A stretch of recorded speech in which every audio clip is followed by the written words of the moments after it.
यह कहानी एक रेलवे स्टेशन पर रहने वाले भिखारी की है जो यात्रियों से भीख मांग कर अपना जीवन यापन करता था। एक दिन जब वह भीख मांग रहा था तो उसने एक लंबे सूट बूट पहने व्यक्ति को देखा। उसे लगा कि यह व्यक्ति अमीर होगा और उसे अच्छी भीख मिलेगी। वह तुरंत उस व्यक्ति के पास पहुंचा और भीख मांगने लगा।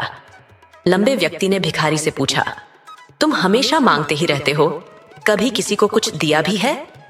भिखारी ने जवाब दिया, साहब, मैं तो एक भिखारी हूं, मेरी इतनी औकात कहां कि मैं किसी को कुछ दे सकूं। इस पर लंबे व्यक्ति ने कहा, जब तुम किसी को कुछ दे नहीं सकते तो तुम्हें मांगने का भी कोई अधिकार नहीं है। मैं एक व्यापारी हूं और लेन देन में विश्वास रखता हूं। यदि तुम्हारे पास मुझे देने के लिए कुछ हो तभी मैं तुम्हें कुछ दूंगा। इतना कहकर वह व्यक्ति ट्रेन में बैठ गया और चला गया। भिखारी उसके शब्दों के बारे में सोचने लगा। उसे समझ आया कि शायद वह इसीलिए अधिक भीख नहीं पा रहा क्योंकि वह बदले में कुछ नहीं दे सकता। लेकिन वह एक भिखारी था, आखिर वह दूसरों को क्या दे सकता था? 2 दिन तक वह इसी उलझन में था। फिर तीसरे दिन उसकी नजर स्टेशन के पास खिले हुए कुछ फूलों पर पड़ी। उसने सोचा, क्यों ना मैं भीख के बदले लोगों को फूल दूं? यह विचार उसे बहुत अच्छा लगा। उसने वहां से कुछ फूल तोड़े और ट्रेन में भीख मांगने पहुंचा। अब जब भी कोई उसे भीख देता वह बदले में उन्हें फूल दे देता। लोग उन फूलों को खुशी खुशी रख लेते। धीरे धीरे उसने महसूस किया कि अब पहले से ज्यादा लोग उसे भीख देने लगे थे। यह देखकर वह रोज फूल इकट्ठे करता और भीख के बदले फूल बांटता। एक दिन जब वह भीख मांग रहा था तो उसने देखा कि वही लंबा व्यक्ति फिर से ट्रेन में बैठा है। भिखारी उत्साहित होकर उसके पास गया और कहा, आज मेरे पास आपको देने के लिए फूल हैं। यदि आप मुझे भीख देंगे तो बदले में मैं आपको फूल दूंगा। व्यापारी ने मुस्कुराते हुए उसे कुछ पैसे दिए और भिखारी ने बदले में उसे फूल दे दिए। यह देखकर व्यापारी बोला, वाह, आज तुम भी एक व्यापारी बन गए हो। उसकी यह बात फिर से भिखारी के दिल में उतर गई।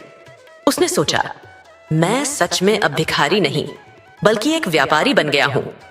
उसने आसमान की ओर देखा और जोश से कहा, मैं भिखारी नहीं हूं, मैं व्यापारी हूं। इसके बाद वह स्टेशन से गायब हो गया। 6 महीने बाद उसी स्टेशन पर 2 व्यक्ति सूट बूट में यात्रा कर रहे थे।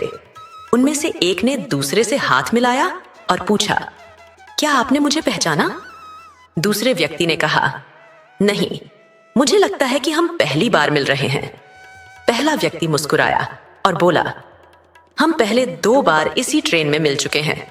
मैं वही भिखारी हूं जिसे आपने पहली बार बताया था कि जीवन में देने का महत्व क्या होता है, और दूसरी बार बताया था कि मैं वास्तव में कौन हूं। दूसरा व्यक्ति आश्चर्यचकित होकर बोला, ओह, याद आया, तुम वही भिखारी हो जिसे मैंने पहले भीख देने से मना कर दिया था और दूसरी बार तुमसे फूल खरीदे थे। लेकिन अब तुम सूट बूट में कैसे? पहला व्यक्ति बोला, अब मैं फूलों का बड़ा व्यापारी हूं। लोगों को फूल पसंद थे और मैंने इस अवसर को पहचाना। पहले मैं खुद को हमेशा एक भिखारी मानता था, लेकिन आपकी बातों से मैंने जाना कि मैं वास्तव में एक व्यापारी हूं। मैंने ट्रेन में फूल देकर जो पैसे कमाए उनसे और फूल खरीदे और आज मैं फूलों का बहुत बड़ा व्यवसाय चला रहा हूं।